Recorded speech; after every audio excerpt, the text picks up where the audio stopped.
നിങ്ങളുടെ favourite shows ഇനി ഒരിക്കലും മിസ്സാവില്ല. ഇപ്പോൾ C5 കാണും നിങ്ങളുടെ ഫേവറേറ്റ് ഷോസ് തികച്ചും സൗജന്യമായി. നിന്നെ കൊന്നിട്ടായാലും ഞാൻ ഇവിടുന്ന് പോയിരിക്കും. കേട്ടോടി, കേട്ടോടി. വരുൺ,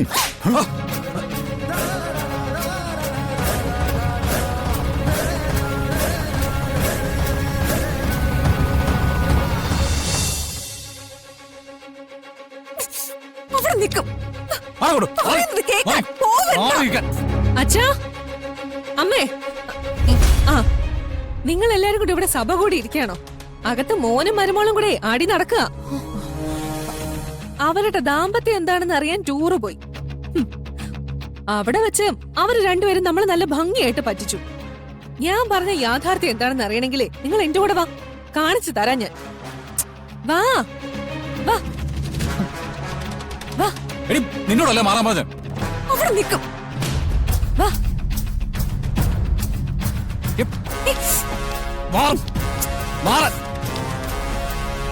നിങ്ങളല്ലേ മാറാൻ പറഞ്ഞ?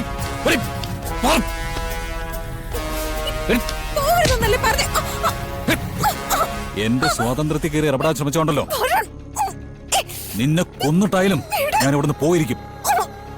കേട്ടോടി, കേട്ടോടി. വരുൺ,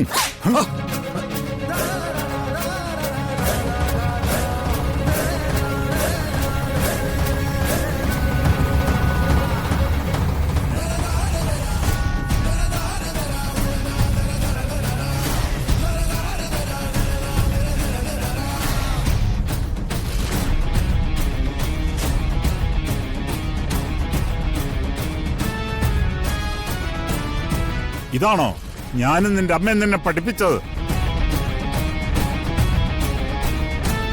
അന്യ വീട്ടിൽ നിന്ന് വന്ന ഒരു പെൺകുട്ടിയോട് ഇങ്ങനെ പെരുമാറാനാണോ നീ പഠിച്ചത്?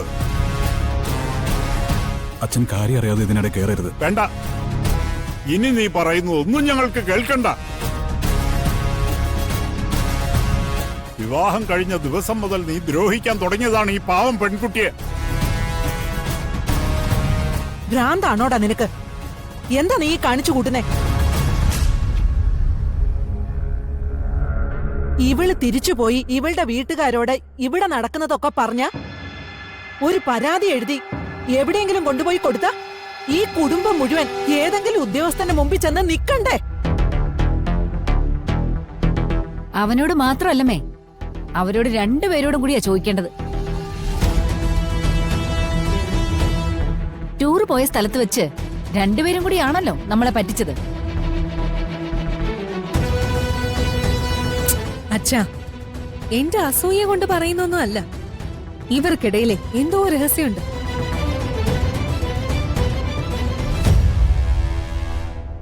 അതെന്താണെന്ന് ചോദിച്ചറിഞ്ഞേ പറ്റൂ. അല്ലെങ്കിൽ നാളെ ഒരു കൊലപാതകത്തിന് നമ്മൾ എല്ലാരും ഉത്തരം പറയേണ്ടി വരും. കേട്ടല്ലോ നിങ്ങൾ രണ്ടുപേരും. വരുൺ, എന്താ നിങ്ങൾക്കിടയിലെ പ്രശ്നം? എന്തായാലും നിങ്ങളത് തുറന്നു പറഞ്ഞേ പറ്റൂ. എനിക്കിപ്പോ ഒന്നും പറയാനില്ല.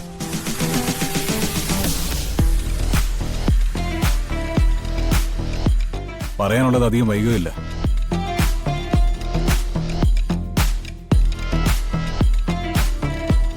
വരുൺ, നിൽക്കാനാ പറഞ്ഞത്.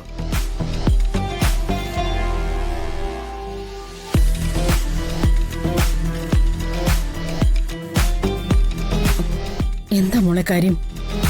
നിങ്ങൾ തമ്മിൽ എന്താ ഉണ്ടായത്? എനിക്കൊന്നും അറിയില്ല അമ്മ. വരുൺ എപ്പോഴും ദേഷ്യ. അമ്മയ്ക്ക് അറിയാലോ ഞാൻ അനുഭവിക്കുന്നതൊക്കെ.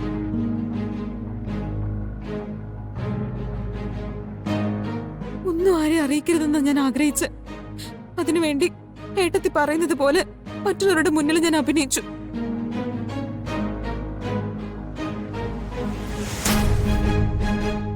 ഈ കുടുംബത്തെ ആരും വേദനിക്കുന്നത് എനിക്ക് ഇഷ്ടമല്ല. അത്രയ്ക്ക് ഞാൻ സ്നേഹിച്ചു പോയി ഈ കുടുംബത്തെ. എന്നിട്ട് അവള് കാര്യം എന്തെങ്കിലും പറഞ്ഞോ നോക്ക്. ഇങ്ങനെയൊക്കെ പറഞ്ഞാലേ സ്നേഹത്തിന്റെ പേരില് നിങ്ങളെ പറ്റിക്കാന്നാ ഇവളുടെ ധാരണ. അവന് കൊടുത്തതുപോലെ ഒരടി ഇവൾക്കും കൊടുത്താ ഇവൾ എല്ലാ സത്യങ്ങളും തുറന്നു പറയും. ഉർവശിയും കൽപ്പനയും ഈ മുറിയിൽ നിന്ന് ഇറങ്ങിപ്പോണം. പുറത്തിറങ്ങി പോകാനാ പറഞ്ഞത്.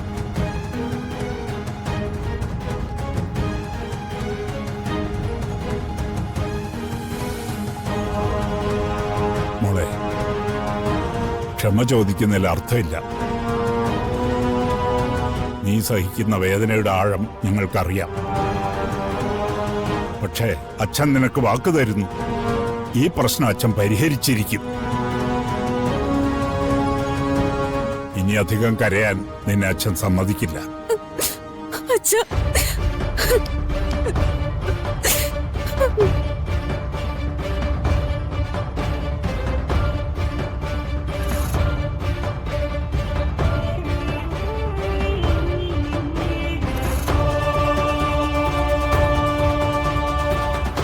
എല്ലാവരും കേട്ടല്ലോ. ഇനി ഇതിലൊരു വിട്ടുവീഴ്ചയും പാടില്ല.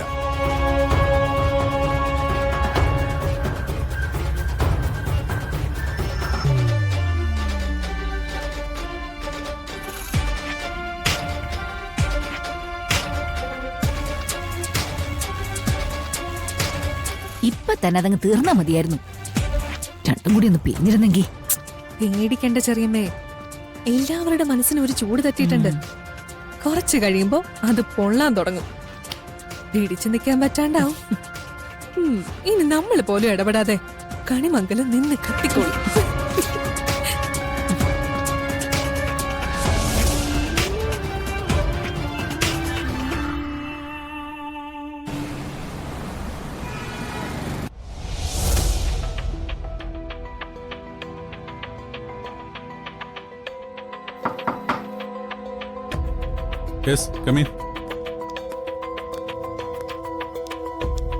ഇദ്ദേഹമാണ് പത്മനാഭൻ തിരുമേനി.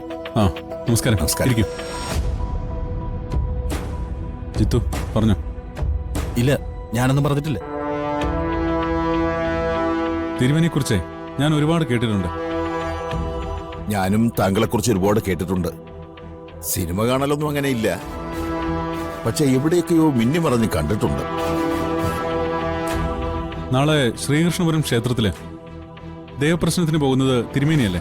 അതെ, സത്യത്തിൽ നാം അതിന്റെ ഒരുക്കത്തിലായിരുന്നു. പെട്ടെന്ന് ഇങ്ങനൊരു വിളി വന്നപ്പോ ശങ്കിച്ചു.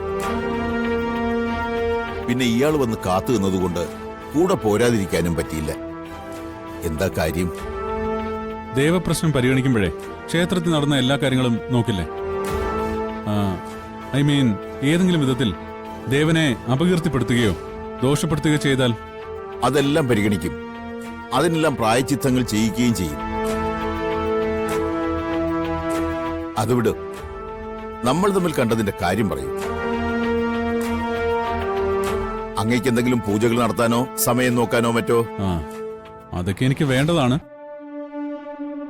പക്ഷേ ഇപ്പോഴെനിക്ക് സംസാരിക്കാനുള്ളത് നാളത്തെ ദേവപ്രശ്നത്തിന്റെ വിധിയെക്കുറിച്ച് തന്നെയാണ്. ഡൗൺലോഡ് ചെയ്യൂ C5 ആപ്പ്. കാണൂ എല്ലാ എപ്പിസോഡുകളും സൗജന്യമായി.